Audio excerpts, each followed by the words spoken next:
ଡେସ୍କ୍ରିପ୍ସନରେ ଦିଆଯାଇଥିବା ଲିଙ୍କରେ କ୍ଲିକ୍ କରନ୍ତୁ ଏବଂ ତାପରେ ଭିଡ଼ିଓର ଡେସ୍କ୍ରିପ୍ସନରେ ଦିଆଯାଇଥିବା ଲିଙ୍କରେ ଏଲାଇଟ୍ ମୋସନ୍ର ତାକୁ ଡାଉନଲୋଡ଼୍ କରି ନିଜ ଫୋନରେ ଏଡ଼ିଟ୍ କରିପାରିବେ ଏବଂ ସେଥିରେ ଦିଆଯାଇଥିବା ଭିଡ଼ିଓର ଡେସ୍କ୍ରିପ୍ସନରେ ପ୍ରିସେଟ୍ ଲିଙ୍କ ତାକୁ ଇମ୍ପୋର୍ଟ କରିନିଅନ୍ତୁ।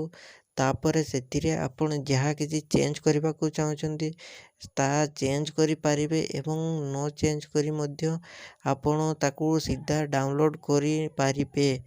ଯଦି ଭିଡ଼ିଓଟି ଭଲ ଲାଗିଥାଏ ଚ୍ୟାନେଲଟିକୁ ସବସ୍କ୍ରାଇବ୍ ଏଣ୍ଡ ଭିଡ଼ିଓଟିକୁ ଲାଇକ୍ କରିନିଅନ୍ତୁ।